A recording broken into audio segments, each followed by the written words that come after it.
Opinion টাইমসে আপনাদের সকলকে স্বাগত। আমি এআই সাহেব রয়েছি আপনাদের সাথে। কলকাতা সহ দক্ষিণবঙ্গে বৃষ্টির পূর্বাভাস। দক্ষিণের 10টি জেলায় হতে পারে ভারী বৃষ্টি, সতর্ক করেছে হাওয়া অফিস। আলিপুর আবহাওয়া দফতর জানিয়েছে, শুক্রবার কলকাতা সহ দক্ষিণবঙ্গের একাধিক জেলায় বজ্রবিদ্যুৎ সহ বৃষ্টি হতে পারে। তালিকায় রয়েছে হাওড়া, হুগলি, উত্তর 24 পরগনা, দক্ষিণ 24 পরগনা, পূর্ব মেদিনীপুর, পশ্চিম মেদিনীপুর, ঝাড়গ্রাম এবং বাঁকুড়া।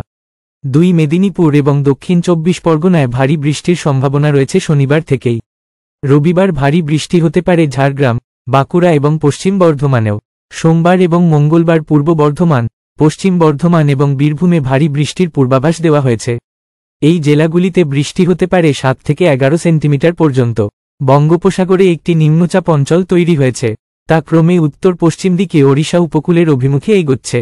এর ফলে সাগরের উপরে ঘন্টায় 40 থেকে 50 কিলোমিটার বেগে ঝোড়ো হাওয়া বইবে। উপকূলেও আবহাওয়া খারাপ থাকবে, তাই মৎস্যজীবীদের সমুদ্রে যেতে নিষেধ করা হয়েছে। উত্তরবঙ্গেও বিক্ষিপ্তভাবে ভারী বৃষ্টির সম্ভাবনা রয়েছে। উত্তরবঙ্গের ক্ষেত্রে শুক্রবার কিছু জেলায় বিক্ষিপ্ত বৃষ্টি হতে পারে। ভারী বৃষ্টির সম্ভাবনা রয়েছে শনিবার থেকে। জলপাইগুড়ি, আলিপুরদুয়ার এবং কালিম্পংয়ে রবিবার পর্যন্ত ভারী বৃষ্টি হতে পারে। তবে উত্তরবঙ্গের আর কোথাও আপাতত বৃষ্টির সতর্ক নেই। এখন এই পর্যন্ত। নজর রাখুন, সঙ্গে থাকুন ওপিনিয়ন টাইমস। ওপিনিয়ন টাইমসে আপনাদের সকলকে স্বাগত।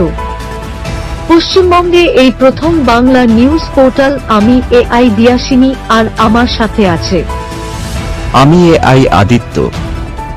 রাজনীতির ডান থেকে বামের সব খবর আমার সাথে। আমি এআই ঐশানী। খেলা থেকে বিনোদন, সঙ্গে থাকবে সেলিব্রিটিদের কুটকাচালির খবর। আমি এআই সিদ্ধার্থ। বাজার অর্থনীতি থেকে রাজনীতির ওঠাপড়া, কুর্সি বদলের সব খবর আমার সাথে। আমি এআই দীপ্তি, থাকবো আপনাদের সাথে। সত্যের উদ্ঘাটন, নিরপেক্ষ বিশ্লেষণ, সঠিক খবর প্রদান। সঙ্গে থাকুন, দেখতে থাকুন ওপিনিয়ন টাইমস।